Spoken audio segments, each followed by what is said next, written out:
Hello and welcome back to my YouTube channel. In this upload, I will be concluding the discussion on revision. So this is revision part 2. And if you've not yet listened to part 1, it's the upload preceding this one. So do listen to that first so that what I'm saying here has a nice flow and makes sense. I do want to mention that I'm recording on my phone today for technical reasons. And so if you hear any beeps in the background, please do ignore those. I spoke in part 1 about some of the revelations I received through a revisit and deep dive into this concept of revision. And I read a passage from the lecture, Awakened Imagination, focusing on the message that revision had the great purpose of awakening the Christ mind in us. And I'm talking about that aspect of us that governs the human experience. Our Christ mind, which is part of our dimensionally greater self, operates on the level of consciousness, but it needs the acquiescence of, or the agreement of, our human aspect to take its rightful position. Neville tells us that this process of awakening the Christ mind is made possible by revision, and I continue to discover this to be true. Certainly, when you practice revision, you start at once to notice significant changes in yourself. You find that you're confident about the truth of the idea that you are God at source, that you're an emanation of absolute causation, and that what you've read or heard from teachers like Neville Goddard feels true. You might also notice that your understanding of what you've been reading and hearing has opened up, and it will open up because the relationship to this information and to these ideas is now experiential, which for me is just lovely. So this is just a sample of the sorts of changes we undergo as this living Argo takes root in us. As I've mentioned, through revision, we wake up our Christ mind, which triggers a completely new outlook on things. But we also find something extraordinary happening. It's as if practicing revision has the powerful effect of individualizing us to an extreme degree. You're suddenly very aware of you as a single distinctive being in the context of the world and as a member of the global community. You're aware of your own voice, of its essentiality, and then aware of your abilities and that you can fulfill your mandate and make your unique contribution. You'll also experience heightened intuition. You'll be aware of events before they happen. You might call that premonition. You'll know with certainty when you're being discussed by other people. You'll know exactly what to do in any circumstance, even when dealing with things that are seemingly innocuous. And that's just from practicing revision. So you can see why Neville says that it will fulfill every objective, although it has the great purpose of awakening the Christ mind in us. So to give you an example, if you're in a job interview, perhaps you are not priorly prepared for it, you're going to find that you'd be able in that circumstance to perform exceptionally well. And that's because of this enhanced instinct that's activating in you. I'll also mention that you'll be able to interpret your feelings, which is very, very important, to know exactly what they mean and to know how to respond to them. You'll be able to interpret the Bible, which is, although the most important Judeo-Christian document, remember, Judeo-Christianity is not religion in the esoteric world, and the Bible itself is not a religious document. You'll also be tremendously confident. And this is something that I really enjoy and am enjoying. The quality of all of your human contacts will be greatly enhanced, and that's because you'll be communicating in love, which is in non-judgment, which allows us to be authentic and to stop ourselves, as Neville says, from robbing each other of the opportunity to express the good that we are capable of expressing, and many other wonderful things besides.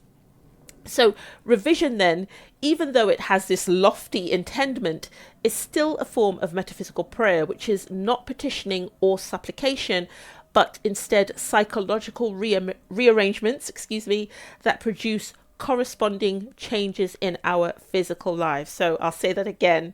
Metaphysical prayer is not petitioning, it's not supplication, but it is psychological rearrangements I'm having fun with that word today. Psychological rearrangements that produce corresponding changes in our physical lives. I'd like to talk for a moment about metaphysical changes of state versus human or physical changes of state, because I think sometimes that one gets misconstrued for the other.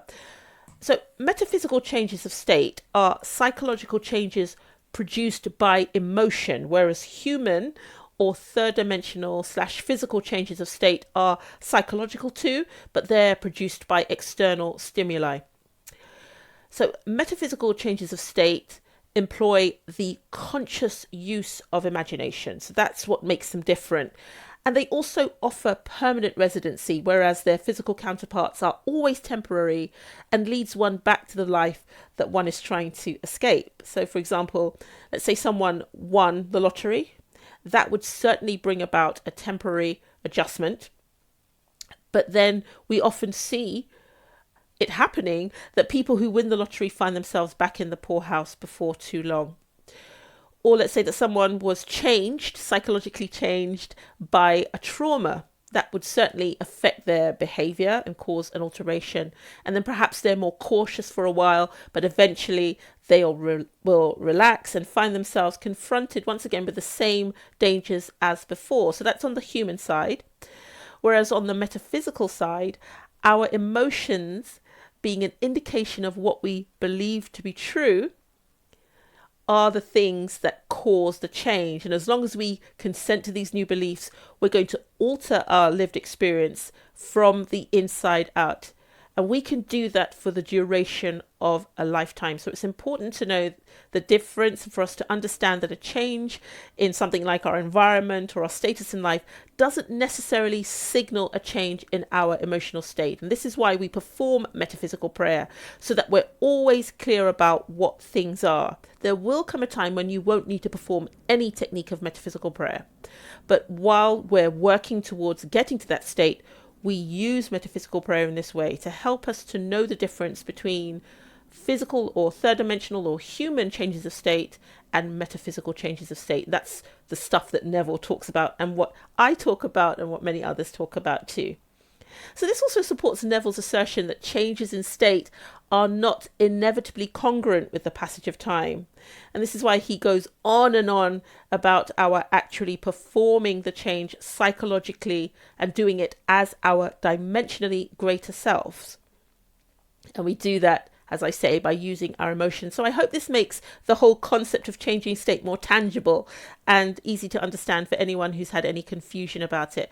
There's a real sense of the whimsical about this particular idea. I know in my own experience early on, changing state was something I said, almost glibly, without really appreciating or fully understanding what it meant in practical terms.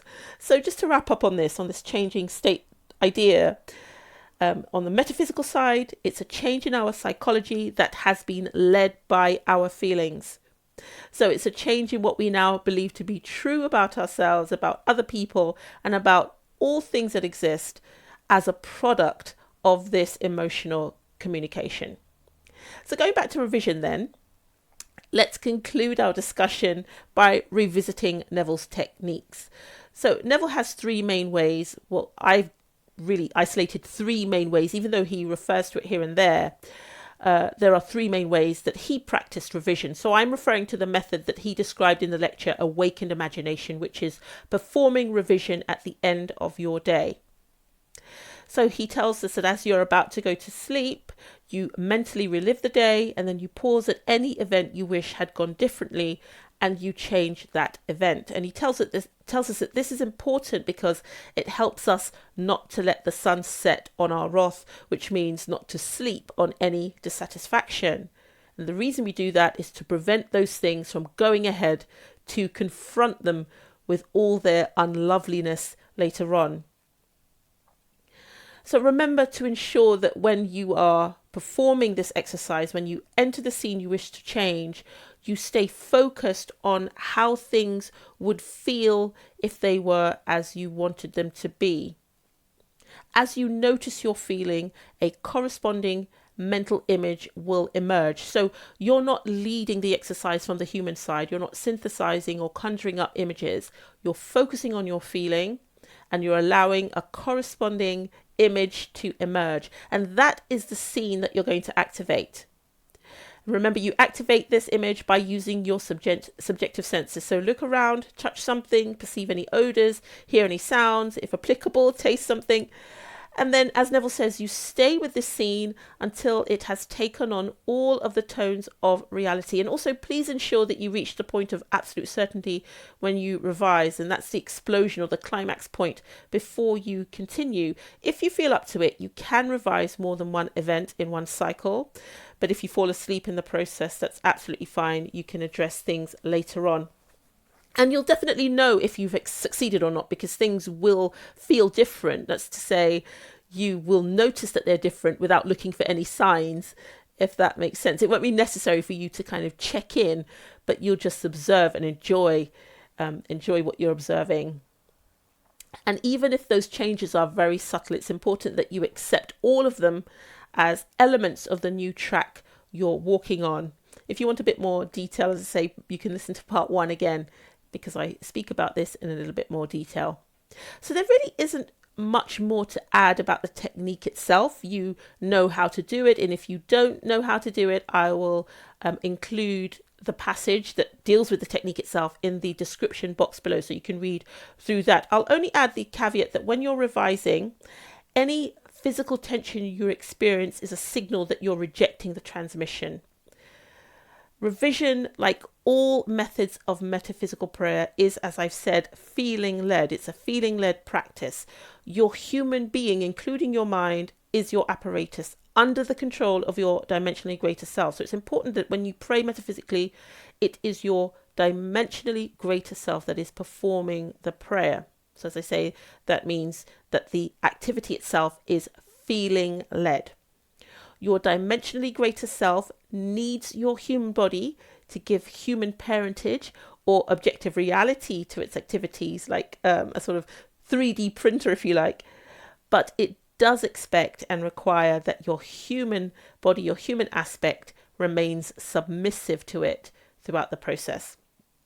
So when you lay down and recall the day, it's essential that this is also feeling-led, that you go into it by feeling, and you can get into the right rhythm by noticing your feelings. I'm saying feeling a lot. It's very, very important. As you're lying still with your eyes closed, just notice whether you're excited, whether you're in a romantic mood, perhaps you're frustrated, or even if you feel numb, whatever it might be.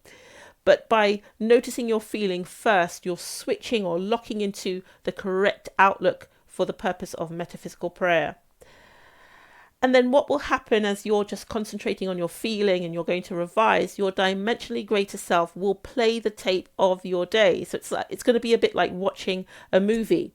While you are watching this movie, keep your attention on your feelings as you watch. This is very, very important. If you become anxious about trying to remember any portion of your day, your human mind is trying to take over. It's trying to control what's happening. So if that happens, take a nice deep breath, relax your body.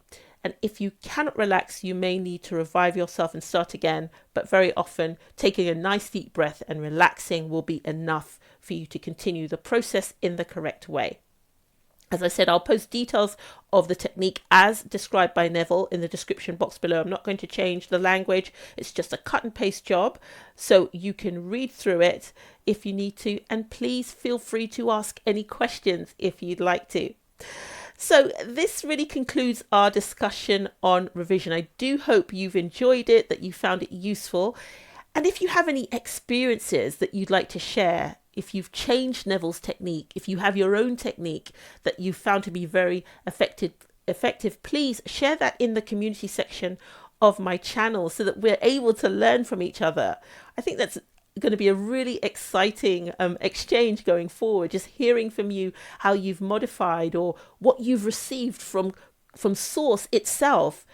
Do feel confident about sharing it if you want to. Of course, if you're developing it as a part of your own program or strategy or whatever, then of course keep that to yourself until it's time to release it in all of its glory. But if you're just playing with these ideas and you're finding, oh my goodness, this worked really well, I prefer this to what Neville says or to what Kate said or to what Sally and Jim and whoever said, then please share it. We are learning from each other, and none of us know more than the other. We are all one being from one source. So thank you very, very much for listening, for being with me. I can't wait to be with you again in the next upload. But until then, stay phenomenally you.